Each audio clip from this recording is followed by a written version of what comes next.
ఓం శ్రీ సాయినాథాయ నమః. సాయి స్తవన మంజరి పార్ట్ 4. సాయి స్తవన మంజరిని పఠించి ఏదైనా కోరిక కోరినచో తప్పక సాయి మంచి ఫలితాన్ని ఇస్తారు. శరణాగతి ప్రార్థన. ఓ సాయినాథ, ఈ ప్రార్థనాష్టకాన్ని మీకు సమర్పించి మీ మ్రోల సాష్టాంగపడుతున్నాను. నా పాప తాప దైన్యాలను సమూలంగా హరించి నన్ను ఉద్ధరించండి.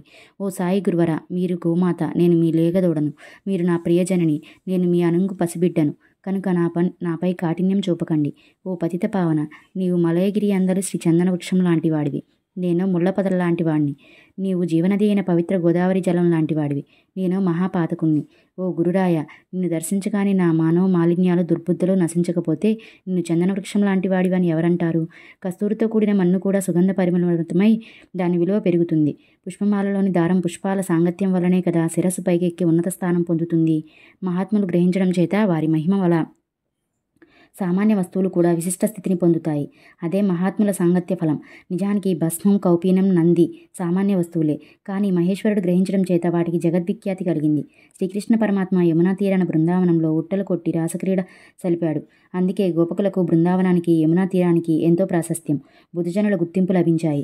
ఓ గురుదేవ సాయినాథ ప్రభు, నేను దురాచారుణ్ణే, కానీ మీ శరణుజొచ్చాను. నా దురాచారాలను నిర్మూలించమని, నాకు సదా మీ పద సన్నిధిని ప్రసాదించమని మిమ్మల్ని పదే పదే వేడుకుంటున్నాను. ఓ సద్గురు మౌళి, సాయి సమర్థ, సుఖాలను ఆశించి మేము కోరే ఇహలోక పరలోక సంబంధమైన కోరికలు ఏవైనా మీరు తప్పక నెరవేరుస్తారని నాకు నిశ్చయంగా తెలుసును. కానీ గురుదేవ, నాకు సంపూర్ణ వైరాగ్య బుద్ధి ఇవ్వండి. చంచలత లేని నిశ్చల మనస్సునివ్వండి. బాబా, నా మనసు సదా నా ఆధీనంలో ఉండేటట్లను గ్రహించు.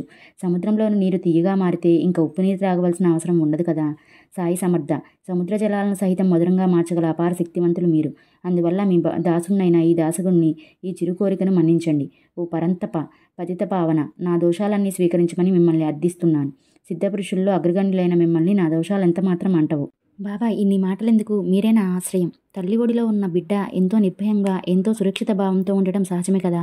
నేను కూడా మీ అండ చేరి అలాంటి దివ్యానుభూతిని అనుభవిస్తున్నాను. ఫలశ్రుతి. ఓ సాయి సత్ప్రభు, ఎవరైతే భక్తి ప్రేమలతో ఈ స్తోత్రాన్ని పఠిస్తారో వారి కోరికలు నెరవేరేలా అనుగ్రహించండి. ఈ స్తవన మంజరి నిత్యం పఠించే వారిపై మీ అనుగ్రహం సదా ప్రసరించి 1 సంవత్సరంలోనే వారి త్రీతాపాలు కడతేరు కాగా శుచిర్భూతులై నిర్మలాంతః కరుణతో నిశ్చలమైన భక్తి విశ్వాసాలతో ఎల్లరూ ప్రతినిత్యము ఈ స్తవన మంజరిని పఠించుదురుగాక. నిత్యపారాయణకు అవకాశం లేకపోతే ప్రతి గురువారం రోజున శ్రీ సాయి సద్గురుని దివ్యమంగళ రూపాన్ని మీ మనసులో ప్రతిష్ఠించి దీనిని పఠించండి. అందుకు కూడా ఆసక్తులైతే కనీసం ప్రతి ఏకాదశి నాడు భక్తితో పఠించినప్పటికీ అద్భుతమైన ఫలం పొందగలరు. పాఠకులారా, మహామహిమాన్వితమైన ఈ స్తవన మంజరిని పఠించే వారిపై సాయి భగవాను కృప వర్షిస్తుంది. సాయి పరమాత్మ సత్వరమే వారి ఐహిక పారమార్థిక కోరికలన్నీ నెరవేర్చి అంత్యకాలంలో ఉత్తమ గతులు ప్రసాదిస్తారు. దీన్ని తరచూ పఠించినచో మందబుద్ధుల బుద్ధి వికసిస్తుంది. అల్పాయుష్కులు శతాయుష్కులు అవుతారు. ఈ స్తవన మంజరి నిత్యపారాయణ వలన నిరుపేదల ఇంట కుబేరుడే నివసిస్తాడు. ఇది సత్యం సత్యం సత్యం, ముమ్మాటికి సత్యం.